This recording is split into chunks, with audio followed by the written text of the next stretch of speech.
Happy Monday to you, everyone. So I had a viewer question come in and she asked, Bryan, are dogs born with the innate ability to swim?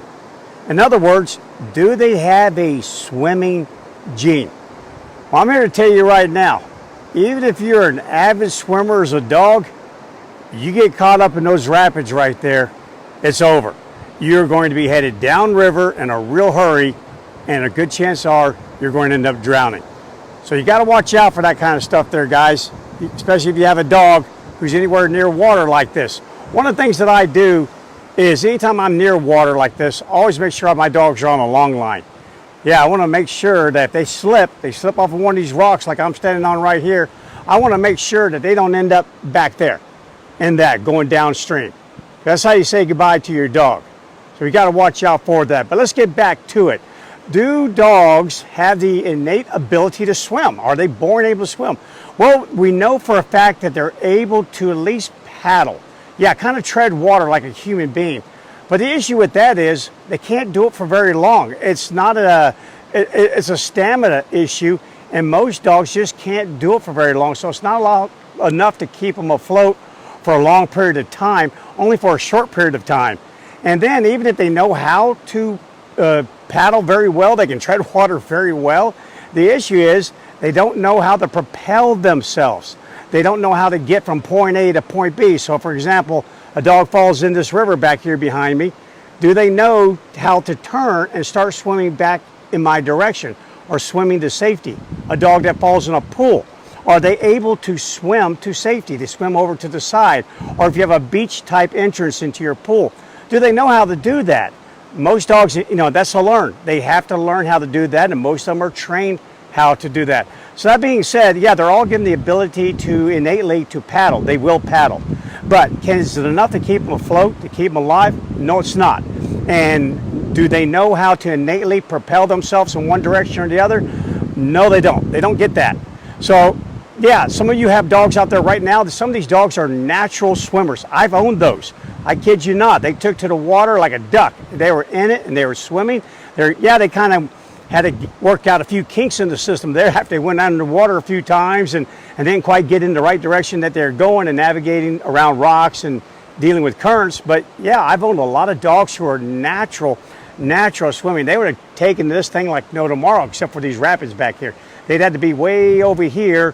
If I move my camera around a little bit here, you'll probably get an idea. Probably gonna make all you guys sick here in just a second. So hang on, there you go. They'll be calmer back over here behind me. Definitely calmer, so that's an area that a dog could swim in as long as they were staying close to shore. Okay, but back to it here. Some breeds are natural swimmers, like retrievers, setters, spaniels, Newfoundlands. Yeah, these big Newfoundlands, man, they can swim like no tomorrow. These are water rescue dogs. They're incredibly good at swimming. And that's because a lot of these dogs that are just natural swimmers have special adaptations for water, for being able to swim. Like that big Newfoundland I'm talking about. They have water shedding coats. Yeah, their coats shed that water.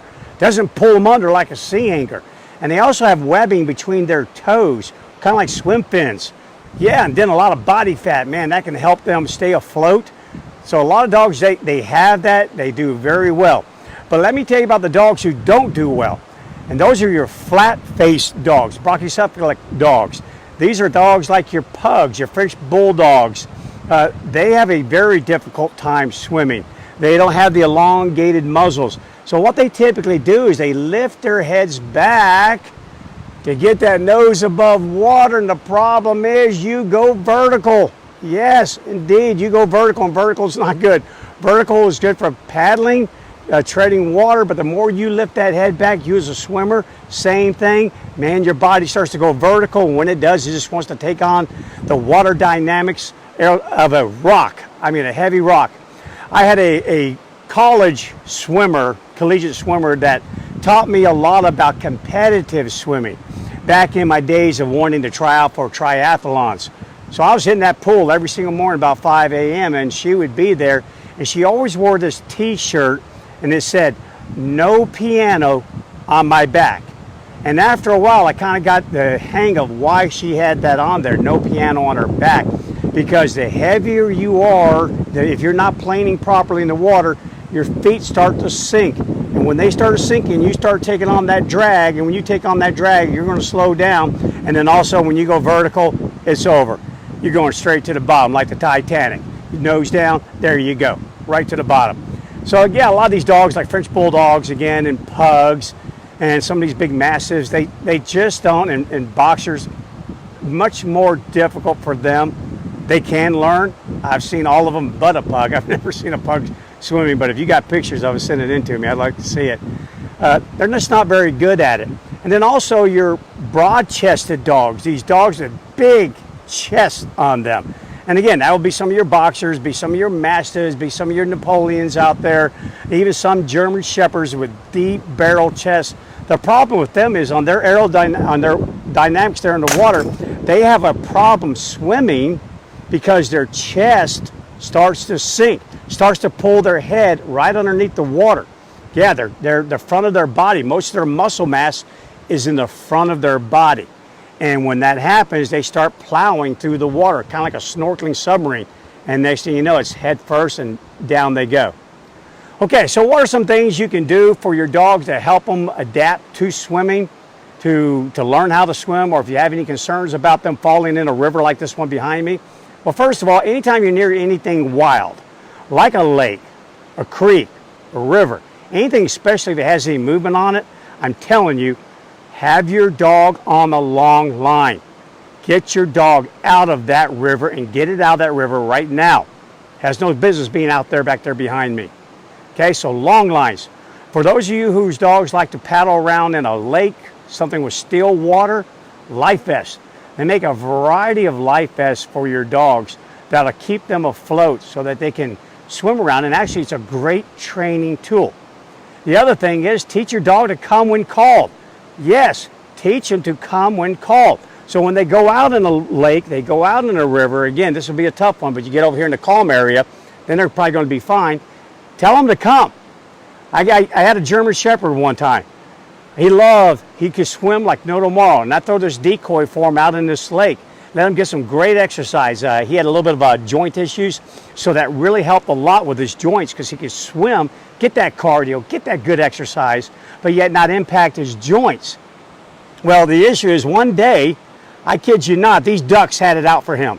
He was swimming on his way out to get the decoy that I had thrown, and next thing you know, these two ducks landed right in front of him. Yeah, and they're kind of like, come on, just a little closer. Yeah, he took interest in those ducks. Forget the decoy. These things actually had feathers. They were real. So he started chasing these ducks in the water. And I kid you not, they knew exactly what they were doing. They're going to lead him out in the middle of that lake and make him drown. Yeah, they're like, come on, come on. They let him get a little close, then go scoot up ahead a little more. Yeah, they're mean little ducks, I tell you what. So thank goodness when I caught on to what was happening, it was come. He turned around and looked at me and it's like, ooh, get back here and get back here now. And I'm telling you what, you should have seen the look on his face when he realized how far he was out. Kind of like you go to a beach one day, you lay on a float and you're just kind of kicking back, having a wonderful time out there in the ocean. And then all of a sudden you kind of look up and go, oh, holy moly, I'm like 3 miles from the shore. Like we used to say in the Navy, time to kick and glide, kick and glide. Well, that's what my German Shepherd was doing. He was kicking and gliding. And I kid you not, by the time he got back to me, he was almost full vertical. Only thing I saw were 2 nostrils above the water. Yeah, it was a cold day, and I was all ready. The wallet's out, the phone's gone, everything you can imagine was gone. I'm ready to go in and go save my boy. But it all worked out, and he learned his lesson. Don't go after ducks. Don't go after ducks at all when you're out there swimming like that. Some of those things just have to kind of be learned a little bit on their own. For those of you who use a remote training collar, if you use that for your dog's swimming to work on come when called, like a lot of duck hunters, they use them to teach their dogs to come, to obey, to go in a different direction at a long distance. Know this, that receiver does not work underwater. Yeah, it does not. So if you're going to use a remote training collar to teach your dog to come when called when it's swimming, make sure the receiver is on the back of the neck. Move it around. Otherwise, you will not be able, your transmitter will not be able to connect to the receiver. So there you go, guys. I tell you what, I'm always around the water some way, somehow, up in the mountains, creeks, rivers, running rivers like this one back here behind me back here. Beautiful place. Love to have my dogs. Love to see them splash around. But safety, guys. These are predators. They weren't made to swim after their prey. They were not. Be very careful. Think about a life jacket. Think about a long line. Make sure that come when called, it's working like a champ. Make sure you just plan ahead. You got a pool, and that dog's going to be in the backyard around that pool by itself. You better teach it how to get to the side and get out. If not, you better teach it how to scream for help. I kid you not, you can lose a dog in a heartbeat like that. Okay guys, so to answer that question, just in the long run here, no, they're not born with any sort of swimming gene. They're just kind of born like you. Throw you in a pool and you'll do your best to tread water. You'll try to keep your head up above water and you won't be able to do it for very long. And then that's it, then you're going to sink like a rock. So be very careful and know this. You want a dog to be a good swimmer, you might have to teach him a thing or two, and no pianos on their backs. All right, guys, I hope you enjoy the rest of your day. I'm certainly going to enjoy mine while I'm out here in the mountains again, out here around this river back here. All right, I'll see you guys tomorrow. Take care.